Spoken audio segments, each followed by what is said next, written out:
A 26-year-old Israeli social worker stared at the untranslated documents on her desk, a familiar wave of frustration washing over her. Her new assignment involved integrating hundreds of Filipino caregivers into the local community, a task complicated by a profound language barrier. Colleagues in the municipal office openly questioned the feasibility of such rapid cultural assimilation, especially her ability to bridge the communication gap. She felt the quiet weight of their skepticism, a challenge whispered in every hushed conversation about the new arrivals. She knew basic greetings would not suffice. True connection demanded fluency, and fast. The family she served needed more than a translator. They needed someone who truly understood. Mastering an entirely new language in mere months loomed large, threatening to overwhelm her nascent determination. Maya dedicated her evenings to deciphering Tagalog textbooks, the foreign script and unfamiliar grammar systems proving relentlessly challenging. Each new vocabulary list felt like an insurmountable wall, far removed from the Semitic languages she knew. Her colleagues often exchanged knowing glances, their unspoken doubts echoing the municipal office's initial skepticism. The silent judgment only intensified the pressure she felt to connect these new families, who now relied solely on her. She knew that mere rote memorization would never truly bridge the cultural chasm or build the trust necessary for their well-being. Mastering an entirely new linguistic landscape with such urgency began to weigh heavily on her spirit. She desperately needed a breakthrough, a path forward beyond conventional learning. The weight of her responsibility pressed down on her, each morning demanding renewed urgency for her linguistic quest. She understood these new families, often isolated, needed genuine connection, not merely translated forms. Tagalog's subtle nuances, its idioms and cultural references, remained stubbornly out of reach, hindering true understanding. Despite long nights with textbooks, she still struggled for words during crucial conversations, seeing confusion in their eyes. This constant struggle chipped at her confidence, yet her resolve to serve them never wavered, fueled by empathy. Traditional methods were clearly failing, and the gap between her efforts and the family's needs widened daily. A profound shift in her approach was now essential to bridge that chasm and achieve the incredible speed everyone questioned. Maya's days became a relentless cycle of exhaustion, her linguistic quest consuming every waking hour. The vibrant Israeli neighborhoods, usually a comfort, now highlighted her struggle to truly connect with new families. Other aid workers, while sympathetic, often relied on basic translation apps, implicitly questioning her intense commitment. This superficial approach meant crucial information, from medical advice to legal rights, was frequently lost, leaving families dangerously exposed. Maya understood that even a minor linguistic error could lead to significant distress for those she served. The constant influx of new Filipino families only intensified the urgent demand for deeper, accurate understanding. She desperately needed a groundbreaking method to bridge this immense communication gap. Maya's fierce determination now collided with the stubborn reality of established aid protocols. Most organizations, content with basic translation apps, viewed her deep linguistic quest as an unnecessary distraction. This quiet dismissal created an invisible wall, making her feel increasingly isolated in her mission for authentic connection. Every day, she saw the real-world consequences. Critical medical advice misinterpreted, legal rights overlooked, and families left feeling unheard. The unspoken skepticism from her peers, "Is this truly worth it?" was a constant, heavy weight on her shoulders. Despite the mounting pressure, the urgent, unaddressed needs of the Filipino community fueled her unwavering resolve.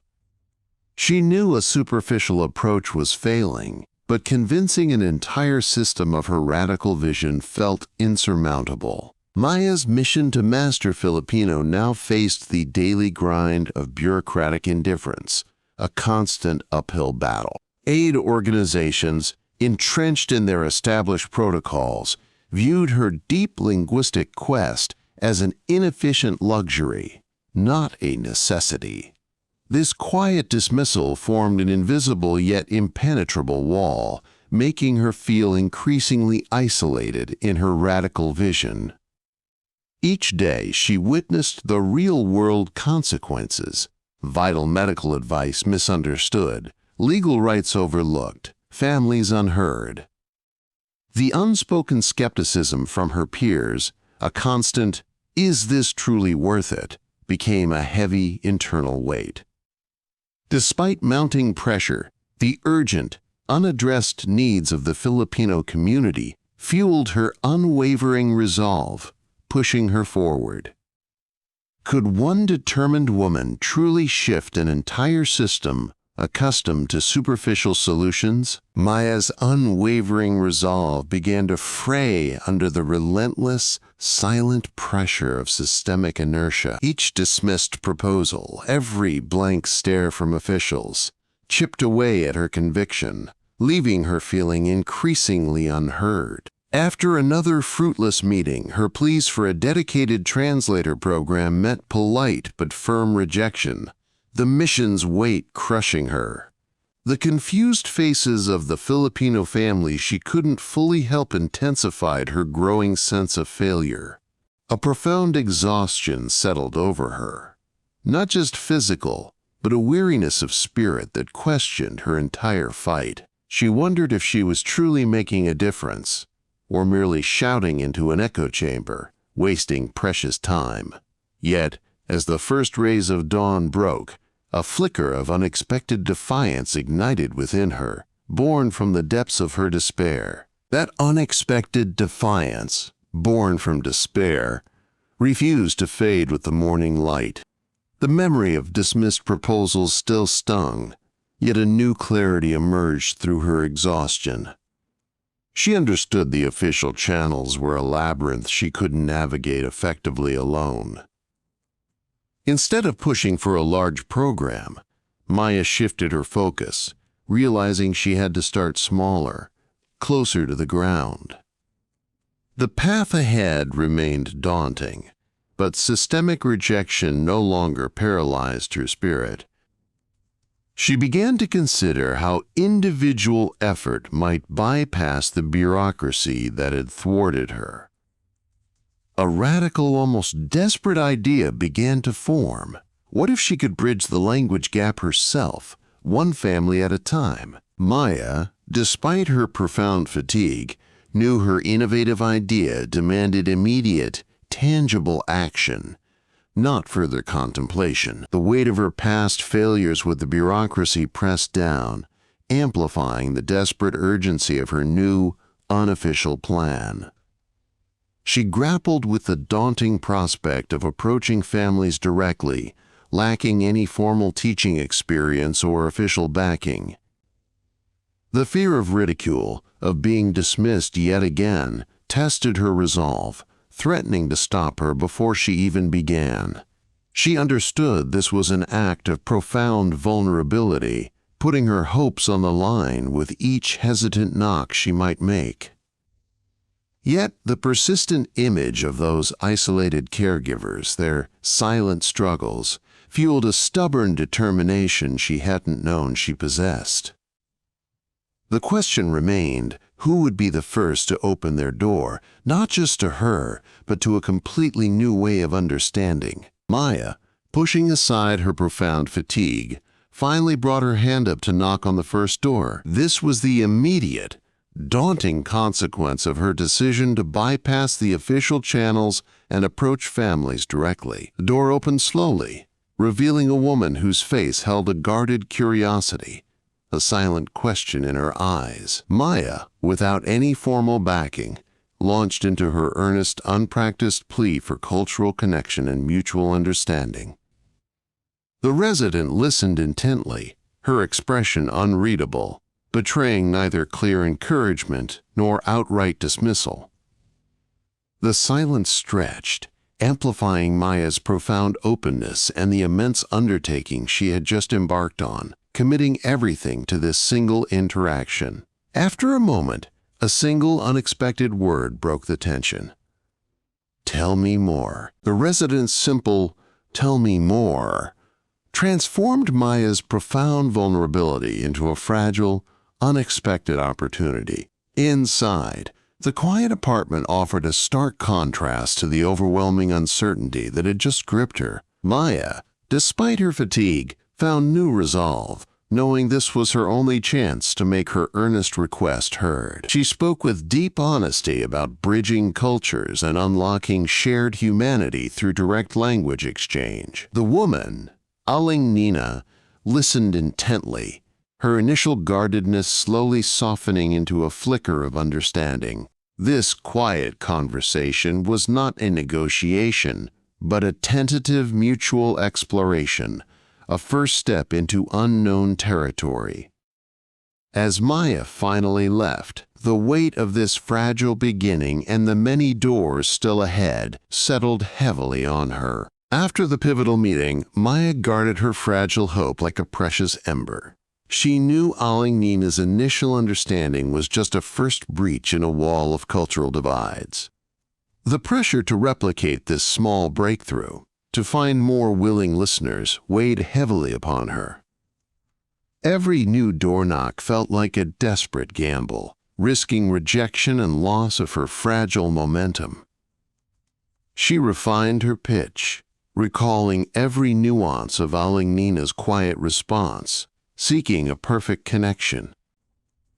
The real task was not just opening doors, but converting fleeting curiosity into sustained, mutual commitment.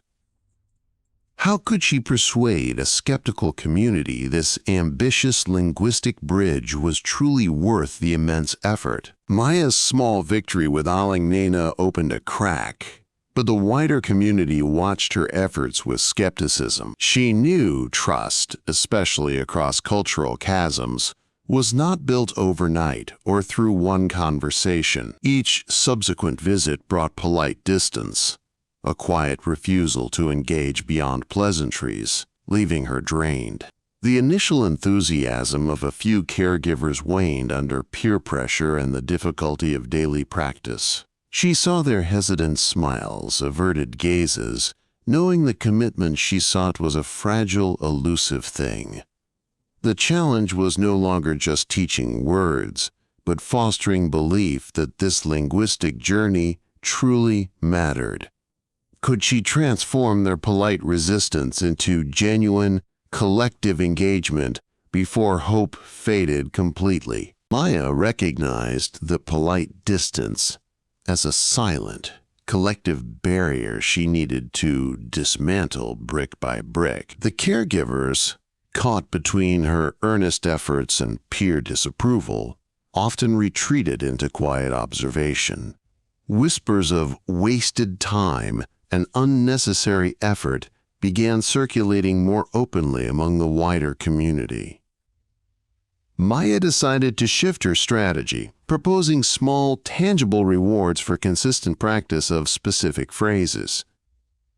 This pragmatic approach, a direct response to their wavering commitment, aimed for immediate incentive beyond future understanding. Yet, a critical question lingered. Would incentives truly foster genuine engagement, or just superficial compliance? The community's reaction to this new proposal would reveal if their resistance was truly doubt or something far deeper. Maya's pragmatic proposal of tangible rewards initially brought a hesitant murmur of acceptance. Some caregivers welcomed the immediate benefit, but others viewed it as a failure, doubting genuine connection was possible. This division fractured the fragile unity Maya had built, creating new fault lines of quiet resentment. The promised phrases were practiced, yet their rote repetition lacked any spark of true understanding or engagement. Supervisors observed this superficial compliance with skepticism, questioning the approach's long-term value. It became starkly clear that incentives could motivate actions, but not authentic desire to bridge the linguistic chasm. The deeper questions of trust and shared purpose remained unaddressed, threatening to unravel every painstaking effort. The tension simmering beneath the surface finally broke through when the supervisors announced an unscheduled proficiency evaluation for all caregivers. This wasn't about rote phrases anymore. They demanded spontaneous interaction, a true measure of understanding beyond mere memorization. A palpable fear settled over the Israeli caregivers, many of whom had only mechanically repeated words for the promised rewards, never truly grasping their nuance. The evaluation was designed to expose the chasm between superficial compliance and genuine communication, threatening the very foundation of Maya's program. Each interaction became a strained performance, marked by hesitant pauses and averted gazes, betraying the lack of authentic connection. Supervisors watched with unblinking scrutiny, their expressions confirming every unspoken doubt about the efficacy of a reward-based system. The air grew thick with unspoken judgment, leaving everyone to wonder how much longer this fragile facade could hold. The proficiency evaluation continued its relentless march, each caregiver confronting their linguistic limitations under harsh, unblinking scrutiny. Supervisors demanded authentic interaction, not rehearsed phrases, quickly exposing the superficiality of many Israelis, acquired Filipino. Hesitant pauses and averted gazes betrayed the absence of genuine understanding, a stark contrast to expected fluency. Maya felt the program's foundation cracking, witnessing the visible fear and mounting frustration among her dedicated caregivers. The air crackled with unspoken judgment as evaluators exchanged knowing glances, confirming doubts about the reward system's true efficacy. This wasn't merely about language. It was a psychological battle, testing their endurance and the very will to communicate. The pressure intensified with every failed attempt, leaving everyone to wonder how much longer this fragile pretense could endure. The immediate aftermath of the evaluations settled over the community, replacing frantic whispers with a heavy, reflective silence. Maya observed her caregivers, now individuals profoundly altered by the grueling linguistic challenge they had endured. The initial shock of failure for many gave way to a quieter, more profound introspection about their commitment to communication. Those who had struggled openly now sought out Filipino colleagues, not for performance, but for genuine connection and understanding. Small, hesitant conversations began to bloom across the homes, stripped of pretense and fueled by newfound humility. Supervisors, too, adjusted expectations, recognizing true fluency was not merely grammar, but bridging human divides. This unexpected shift hinted at a deeper, more sustainable learning process, built not on fear but on authentic desire. An observer watched the quiet revolution of language continuing to unfold around her. Caregivers, no longer driven by fear, now sought conversations with palpable eagerness for true connection. This profound shift still presented daily hurdles in bridging cultural and linguistic separation. Every shared meal and simple instruction became a victory, reinforcing newfound respect for mutual understanding. Supervisors watched these organic interactions, recognizing genuine fluency built on shared human experience, not tests. The initial goal of rapid acquisition transformed into something far more enduring, a testament to resilience and adaptation. Yet, the full extent of this transformation and how it would ultimately redefine their community remained an unfolding narrative. The shared language, once a mere practical tool, now flowed with genuine ease through the community. Supervisors no longer needed formal assessments, as organic connections spoke volumes about progress. The initial fear of misunderstanding had evaporated, replaced by quiet confidence in their collective ability. This profound shift transcended vocabulary, fostering an environment where cultural nuances were openly celebrated. Meals became vibrant exchanges, and daily tasks transformed into opportunities for deeper understanding. The rapid acquisition of Filipino, initially a necessity, became a testament to human empathy and mutual respect. Ultimately, the community learned true fluency was not measured by speed, but by enduring bonds forged in shared experience.